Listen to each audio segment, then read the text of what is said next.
Hallo zusammen! Welcome to the second part of learning German with Resident Evil Village, Resident Evil 8. We're gonna watch more cutscenes of the game and talk about a few linguistic details that are interesting in terms of the German language. So, let's go!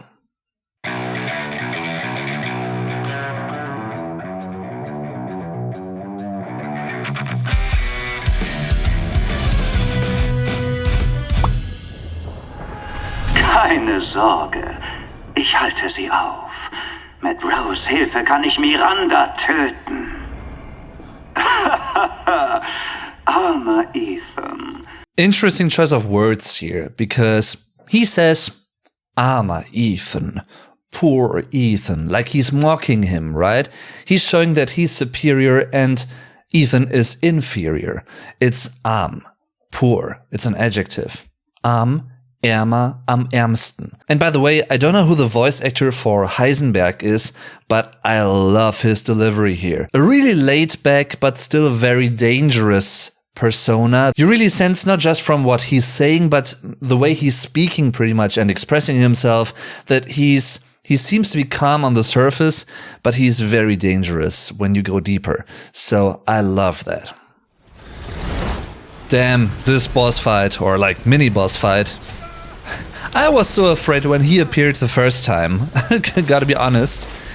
And Germans might refer to him as der Propellermann, for der Propeller, singular, die Propeller, plural, and der Mann, singular, die Männer, plural. And he's using Feuer, fire, das Feuer.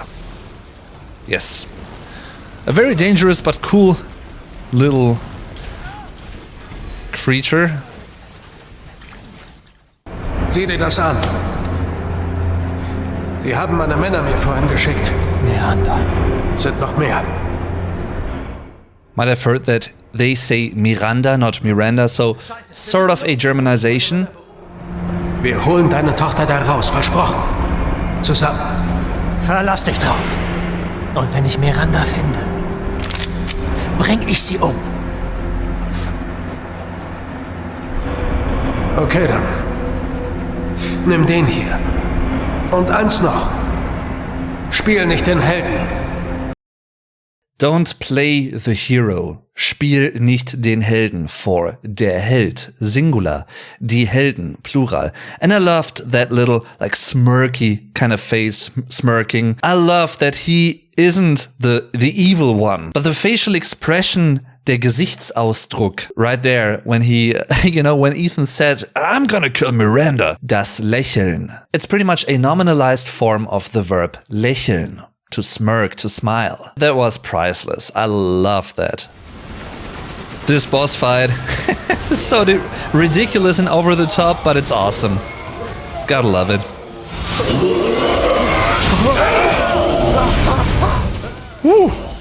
Das hätte auch ins Auge gehen können.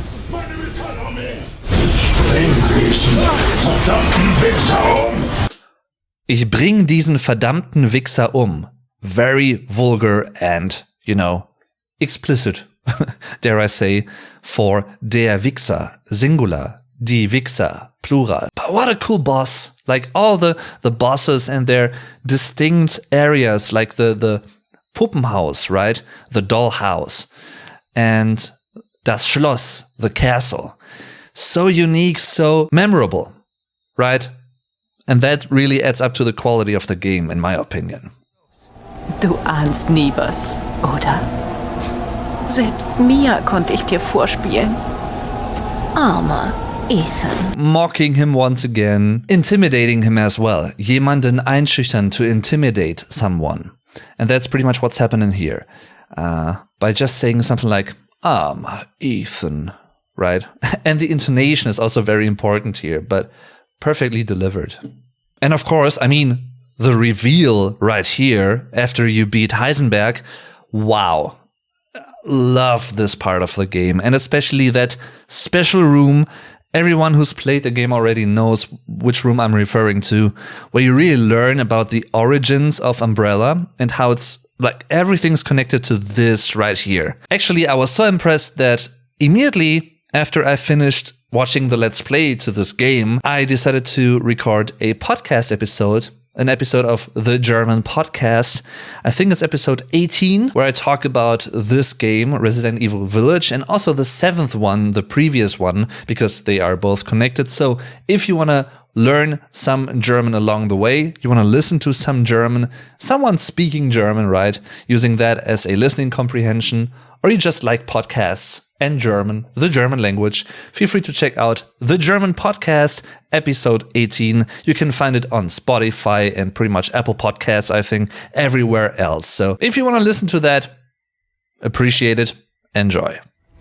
Sie wird alles sich herum kontrollieren. Und sie wird mir gehören. Leck mich, du Miststück! Wow, okay, Ethan. As I said before in the first part of this 2-part series, throughout the game, I love the character development of Ethan in specific because he really becomes more confident, self-confident throughout the game in what's happening. Because at first, as I've said before, he's actually using the formal form of Edris when he first meets Lady Dimitrescu. And now he's like, really, I don't even care anymore. I mean, it probably doesn't impress Miranda. Still, that he actually allows himself to say that and he dares to say that in this inferior position that he's in, that's awesome. He shows some serious balls here. Go for it, Ethan. Ich hab das Beobachten satt, bin völlig eingerostet. Dafür wissen wir aber über Mirandas Pläne Bescheid.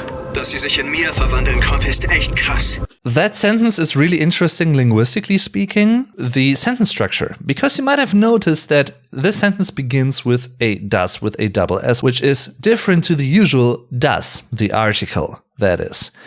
In this case, it's the Subjunktion when it introduces a subordinate clause, as it's the case here, because the whole first part, das until the comma, is the subordinate clause. So here, the whole sentence begins with a subordinate clause, which also functions as the object of the whole sentence in this case. And the last part, the 3 last words, ist echt krass. That is the ordinate clause, the main part of the sentence. This is pretty special because it definitely diverges from the usual German sentence you might be familiar with, like starting with the main clause, right, with the ordinate clause. But here it's the other way around. And why is that? Because that person, that soldier in Chris's team, he wants to underline, to stress how crazy it is, like the intensity pretty much. He does that by putting the object clause, the subordinate clause, dass sie sich in Mia verwandeln konnte, talking about Miranda and her ability, he puts that up front. That's the first part you read and hear. So, clever decision. Noch bei der Zeremonie. Was auch immer sie tut, sie rührt sich nicht. And then he realizes, oh, it's the real Mia. Wie kommst du hierher, Mia? Geht's dir gut? And if you didn't know already, in case you didn't know RE7, up until this point, they got to know each other in Resident Evil 7 and what happened back then in Louisiana. Same with Ethan, that's how Ethan and Chris actually met the first time. So, once again, portrayed and resembled, expressed pretty much by using du, the informal form of address. Wie kommst du hierher? Wie kommst du hierher, Mia? Geht's dir gut? By the way, once again, here's a little contraction. Geht's dir gut is geht es dir gut. Literally, goes it you well or good. Geht es dir gut. Ich nehme, was mir zusteht. Mein Wunsch wird sich erfüllen. Rose ist mine! Wow. And then he replies, Ach du Scheiße! love it. Ach du Scheiße. Oh, you shit, translated literally, which basically also means, oh shit, oh fuck. Like, something like that. Ach du Scheiße. And Miranda actually said, Rose is mine. You might have figured that already, because it's very similar to the English expression. Rose ist mein. Even though in German it sounds way more old-fashioned in a way. If a German said that today, in spoken German, daily German that is, they would probably say something like, Rose gehört mir. Her phrasing, Rose ist mein, that once again reminds of the fairy tale at the beginning of the game and the sort of poetic language and old-fashioned style, which also fits to Miranda because, as we've learned throughout the game, she is over 100 years old by this point. But I love the direct contrast between this kind of poetic Rose ist mein, and then Ethan just like casually replies, Ach du Scheiße. Oh fuck. Love it. Das war's für dich. Jetzt stirb!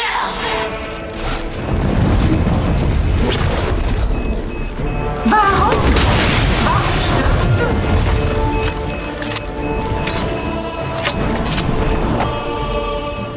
Widerlich. Dieser Lebenswille. That's interesting because she's somewhat contradicting herself, I think. Widerlich. Dieser Lebenswille. Disgusting. This will to live. In some way, she also wants that, like her, to revive her daughter, who's already dead and who's been dead for like 100 years or so. And Ethan wants the same thing, you know, to revive Rose, to save her. So they both have the same goal in common with different intentions, of course, but she is actually accusing him of wanting to save Rose and her life, even though she also wants to do the same.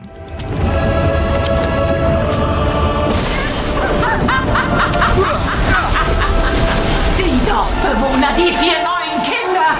Sie konnten meine Einsamkeit nicht im geringsten lindern. Schon mal das Problem bei dir selbst gesucht? Ah, Ethan. Love it. Love it. Schon mal das Problem bei dir selbst gesucht? Maybe you, yourself, are the reason everyone hates you. It's full of self-confidence and the will to defeat her, to be the victor in this. Once again, also very common when it comes to spoken daily German especially, but also in daily written German, pretty much, colloquial German that is. It's a pretty elliptic phrase. Without this ellipsis, it would be Hast du schon mal das Problem bei dir selbst gesucht? The reason why they chose to use the shorter version, the elliptic version, is it sounds way more punchy, right? Way more direct in your face. Schon mal das Problem bei dir selbst gesucht? It sounds way more, you know, casual and, once again, self-confident. Keep coming back to that. Way more intense, right? And way more attacking as well. So, once again, great stylistic choice. Man, the ending is so sad. Ethan sacrifices himself in order to protect Rose and Mia and Chris to get away from the village, you know, and them actually bombarding it and killing that thing off and everything else in the area. That really touched me, actually. And as you can see on his Hand, die Hand, Singular, die Hände, Plural, he's decaying. Zerfällt.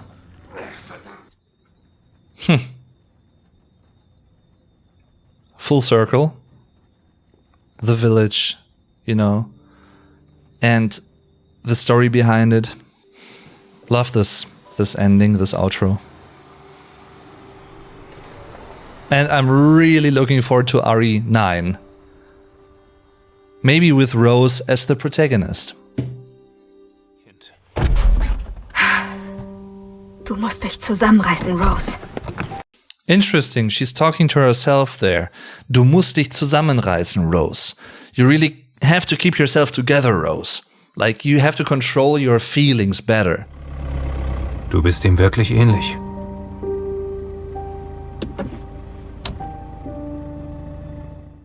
Looking forward. I'm gonna love RE9, I hope. If it's in the same vein as 7 and 8, I'm just gonna love it. And, little Easter egg, up there in the distance you can see a person next to the vehicle, approaching the vehicle from the other side of the road. And some people, some gamers have actually sort of decoded that and have looked around in the distance, which you don't see when you just play the game normally. And believe it or not, I don't know if it's gonna mean something or maybe it's just an Easter egg. It's the character model of Ethan. Yes, so maybe that's where Resident Evil 9 might pick up on. All that I know is that this is the end of this video and this little two-part series. I hope you enjoyed this. I tried to point out a few linguistic details that are interesting in terms of stylistic choice and how a certain choice of words can contribute to an overall impression that you get as the one playing or watching. It really matters which words you use at times, which phrases, which expressions, also the intonation, of course, but especially the wording. So loved what they did here in this game. And also in RE7, like, I mean, it's full of those little details here and there with Jack Baker, you know, how he approaches Ethan and talks to him. Hope you enjoyed this video too. If you did, feel free to let me know by leaving a like and sharing this with other people that might also be interested in both the German language and Resident Evil. I would highly appreciate that. Thank you very much for doing that in advance.